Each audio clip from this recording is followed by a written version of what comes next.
Hello there, welcome to the Coding Cafe again. Today we are going to discuss the int and long. Already we have discussed int, हमने already discuss कर चुके हैं, लेकिन फिर भी int और long हम दोबारा discuss करेंगे.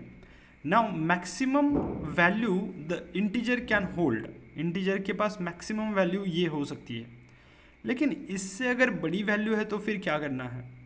तो फिर उसके लिए हम लॉन्ग यूज़ करते हैं. ओके, सो उसके लिए हम क्या यूज़ करते हैं? हम लॉन्ग यूज़ करते हैं. अभी देखना कि ऑब्वियसली जो इंटीजर है उसके लिए कम मेमोरी स्पेस लगता होगा, है ना, और लॉन्ग के लिए ज़्यादा मेमोरी स्पेस लगता है. लेकिन बेनिफिट क्या है? ये ज़्यादा बड़ी वैल्यू को स्टोर कर सकता है और लास्ट में एल भी लिखा जाता है. ओके, क्योंकि ये लॉन्ग है तो हम एल भी लिखेंगे लास्ट में.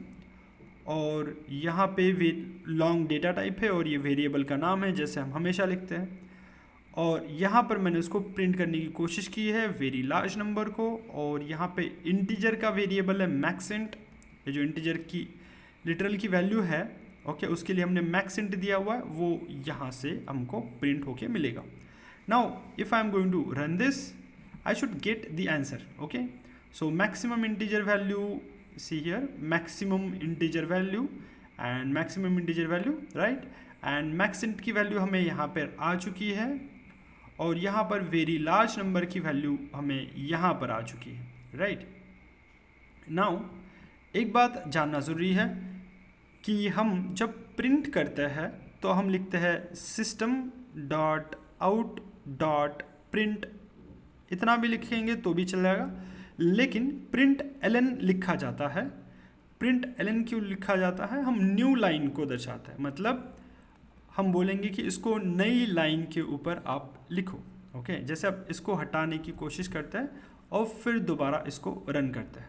Okay, and you will see कि ये दोनों मैक्सिमम इंटीजर वैल्यू एक ही लाइन में आ चुके हैं, मतलब maximum integer value and a very large number दोनों एक ही लाइन में आ चुके हैं, जबकि हमने उस दोनों को अलग अलग लाइन में लिखा हुआ है. राइट, इसको अलग लाइन में लिखा हुआ है, इसको भी अलग लाइन में लिखा हुआ है, लेकिन फिर भी वो हमको एक ही लाइन में नज़र आ रहे हैं यहाँ पर.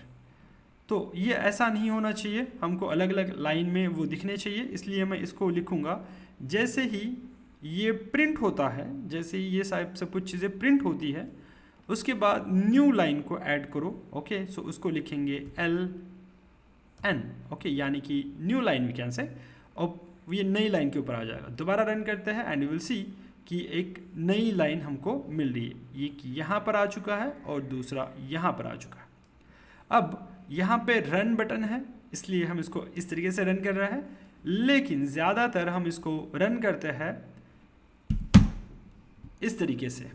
ओके, लेट्स से जावा सी, यानी कि जावा कंपाइल माय फाइल, यानी कि मेरी फाइल को कंपाइल करो. कंपाइल करना मतलब क्या होता है वो हम बाद में पढ़ेंगे, लेकिन फ़िलहाल के लिए जावा सी यानी कि कंपाइल करो मेरे फाइल को. कौन से फाइल को? यहाँ पर आप उस फाइल का नाम लिखोगे long, let's say example, right, dot Java. Okay, इस फाइल को कंपाइल करो, एंटर. तो ये फाइल आपकी कंपाइल हो चुकी है. अगर फाइल कंपाइल होगी तो कोई एरर नहीं मिलेगा. अब उसके बाद में आप लिखोगे जावा देन लॉन्ग एग्जाम्पल और एंटर करोगे एंड यू विल सी कि जिस तरीके से आउटपुट हमें पहले मिल रहा था ये रन बटन दबाने के बाद में, उसी तरीके से हमको यहाँ पर भी आउटपुट मिल रहा है. इसका मतलब हमारी फाइल को पहले कंपाइल किया जाता है. ओके, तो कंपाइल करने के बाद आपको एक क्लास नाम की फ़ाइल क्रिएट होती है. यहाँ पर देखो क्लास नाम की फ़ाइल क्रिएट हो गई. राइट, अब इसको एक बार डिलीट करते हैं. ओके, इस फाइल को एक बार डिलीट करते हैं और देखते हैं कि क्या सच में ये कंपाइल नाम की फ़ाइल डिलीट होती है, मतलब ये क्रिएट होती है या नहीं. Okay, we are just deleting the file. अब देखना यहाँ पर कोई भी फाइल नहीं है डॉट क्लास नाम से. अब हम दोबारा उन्हीं कमांड्स को चलाएंगे javac long example dot java and you will see कि अब ये फाइल दोबारा आ चुकी होगी, है ना. तो इसका मतलब जब हम जावा को कंपाइल करते हैं, जावा के कोड को कंपाइल करते हैं, तो एक क्लास नाम की फ़ाइल क्रिएट होती है। ओके, एक क्लास नाम की फ़ाइल क्रिएट होती है और फिर उसी फाइल को, जो फाइल कंपाइल हो चुकी है, उसको हम रन करते हैं। सो अभी हम इसको रन करेंगे और ये आ गई हमारी सारी वैल्यूज़, राइट। ये थोड़ा प्रॉब्लम होगा इसका कंपाइलर का, तो टर्मिनल का कुछ प्रॉब्लम है, तो ये कहीं पर भी जाके रन कर रहा हूँ मैं इसको। Okay, so it should not happen, यहाँ पे ही आनी चाहिए थी सारी चीज़ें जिस तरीके से अभी यहाँ दिख रही है। ओके, आई होप सो कि आपको समझ में आ गया होगा कि कैसे हम कंपाइल करेंगे और उसके बाद रन करेंगे। Okay, I hope so everything is like explained. Okay, और ये हमारा कोड था long-example.java का, जो कि हमने आपको अभी अभी समझाया। एंड वॉट एवर यहाँ पे आप जो देख रहे हो डबल फॉरवर्ड स्लैश के बाद में जो भी आप देख रहे हो, इसको बोला जाता है कमेंट।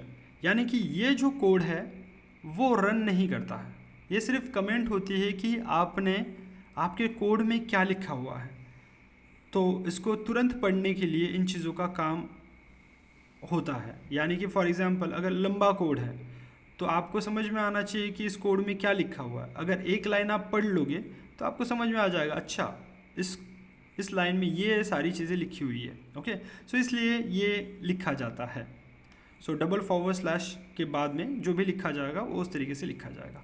आई होप सो ये सारी चीज़ें आपको क्लियर है। अब देखो, हमने अब तक जो पढ़ा था, मैं यहाँ पर कमेंट में आपको दिखा देता हूँ कि जो जो चीज़ें हमने पढ़ी थी। हमने पढ़ा था बाइट। ओके, बाइट की वैल्यू है हमारी लेट्स से 1 बाइट। हम 1 बाइट लेते हैं बाइट की वैल्यू को स्टोर करने के लिए। ओके, दूसरा है शॉर्ट। शॉर्ट की वैल्यू को अगर स्टोर करना है तो इसको लिए 2 बाइट्स लगेंगे, 2 बाइट्स लगेंगे।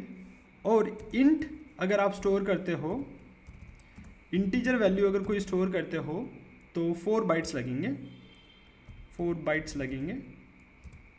और नेक्स्ट आप अगर लॉन्ग वैल्यू को स्टोर करते हो तो आपको 8 बाइट्स की मेमोरी लगेंगी। इसका मतलब है कि आप जैसे जैसे वैल्यूज़ को स्टोर करते जाओगे, जैसे बाइट में अगर आपने वैल्यू को स्टोर किया, बाइट डेटा टाइप अगर आपका है तो 1 बाइट की ही मेमोरी लगेगी। ओके, सबसे ज़्यादा जो मेमोरी है वो लॉन्ग में लगेगी आपको 8 बाइट्स की। So this is very important. इतना भी बोल नहीं सकते कि इम्पॉर्टेंट है, याद नहीं रखा तो भी चल जाएगा, बट इतना याद रखो कि why there is a difference. ये बहुत ज़्यादा नंबर्स, जो बड़े नंबर को स्टोर कर सकता है लॉन्ग। इंट जो है वो उससे थोड़ा कम नंबर को स्टोर करके रख सकता है, शॉर्ट जो है उससे थोड़ा कम, और बाइट जो है उससे भी थोड़ा कम, लाइक -128 से लेके 127, राइट। सो ये सारी चीज़ें हैं। तो इसलिए हर एक का जो मेमोरी अलोकेशन है या फिर मेमोरी जो कैपेसिटी है वो हर एक की ज़्यादा है, हर एक की डिफरेंट है, नॉट ज़्यादा है। तो उस हिसाब से हम नंबर को स्टोर कर सकते हैं। तो इसीलिए इन सब को बनाया गया है अलग अलग, byte, short, int and long को। यहाँ पर शॉर्ट का एग्जाम्पल रह गया है तो हम शॉर्ट के एग्जाम्पल को भी लिखते हैं। सो मैं लिखूँगा शॉर्ट, क्योंकि आपको कोड भी करना है, राइट। सो शॉर्ट, तो मैं लिख के भी बताता हूँ आपको कुछ। माय शॉर्ट नाम से मैं इसको लिख सकता हूँ शॉर्ट। ये वेरिएबल का नाम आप कुछ भी लिख सकते हो, रिमेंबर दैट कि वेरिएबल का नाम कुछ भी हो सकता है, इस वेरिएबल का नाम कुछ भी हो सकता है। मैंने माय शॉर्ट लिख दिया, आप कुछ भी लिख सकते हो। Okay, my short. अब इसमें मैं एक वैल्यू को स्टोर करूँगा, लेट्स से 5000 की वैल्यू को मैं इसमें स्टोर कर रहा हूँ। ओके, अब ये बोल रहा है यहाँ पे कुछ छोटा सा आपको एक वार्निंग साइन दिख रहा होगा। दिस इज़ नॉट एरर, ये वार्निंग साइन है कि मतलब आपने शॉर्ट को क्रिएट तो किया, ओके, लेकिन आपने इसको कहीं यूज़ नहीं किया है। ओके, यानी कि शॉर्ट को आपने क्रिएट तो किया माय शॉर्ट नाम से, लेकिन आपने इसको कहीं यूज़ नहीं किया हुआ है। हम इसको यूज़ करेंगे। ओके, अब देखो यहाँ पर हम इसको प्रिंट करेंगे कहीं पर। ओके, तो यहीं पर प्रिंट कर देते हैं, एंटर करते हैं। अभी देखना, सिस्टम डॉट आउट डॉट, यहाँ पर simple println. Okay, P small होना चाहिए, रिमेंबर दैट। सिस्टम का जो एस है वो कैपिटल होना चाहिए, this is very very important. बहुत गलतियाँ होती है। So print ln because Java is case sensitive language obviously, तो इसके कारण आपको कैपिटल लेटर और स्मॉल लेटर देखना है कि कहाँ पर कैपिटल है और कहाँ पर स्मॉल है। अब यहाँ पर मैं लिख रहा हूँ क्या लिख दूँ, ये देखो x जो लिखा हुआ है ना, ये आपको नहीं लिखना है बिकॉज ये अपने आप जो IDE है, ओके, इसने अपने आप x को लिया हुआ है, तो x को नहीं लिखना है आपको, सिर्फ आपको डबल कोट लिखना है ये वाला, और उसके अंदर आपकी वैल्यू आएगी। तो ये ऑटो सजेस्ट करता रहता है, तो इसके लिए उसको आपको नहीं लिखना है। तो यहाँ पे लिखूँगा मैं my short value is and then colon लिख देता हूँ और यहाँ पे प्लस का साइन दे देता हूँ, राइट। और यहाँ पर लिखूँगा मैं माई शॉर्ट, इसको मैंने कॉपी किया और उसी को मैं यहाँ पर पेस्ट कर रहा हूँ माई शॉर्ट, ओके। अब देखना माई शॉर्ट की भी हमको वैल्यू मिलेगी, लेकिन लास्ट में आपको सेमी कॉलन देना बहुत इंपॉर्टेंट है। तो यहाँ पे मैंने एक सेमी कॉलन ऐड कर दिया है। अब मैं करूँगा इसको रन, अब मैं करूँगा रन। अब देखना माई शॉर्ट वैल्यू देखो आ गया 5000। देन मैक्सिमम इंटीजर वैल्यू यहाँ पर आप देख सकते हो, पहले था माई शॉर्ट वैल्यू इज़ आ गई, मैक्सिमम इंटीजर वैल्यू ये मैक्स इंट में जो वैल्यू थी वो आ गई। Then a very large number long जो भी है, a very large number long, और ये हमको वैल्यू आ गई। बस आपको इसमें ये याद रखना था कि लास्ट में l लगेगा जब आप लॉन्ग वेरिएबल बना रहे हो तो, ओके। आई होप सो कि आज का लेक्चर भी प्रोडक्टिव रहा है और हर एक चीज़ आपको डिटेल में एक्सप्लेन की गई है। अगर कुछ भी बचता है, आपको समझ में नहीं आता है, you can just comment and I will definitely answer your queries, okay. So thanks for watching the video, have a nice day.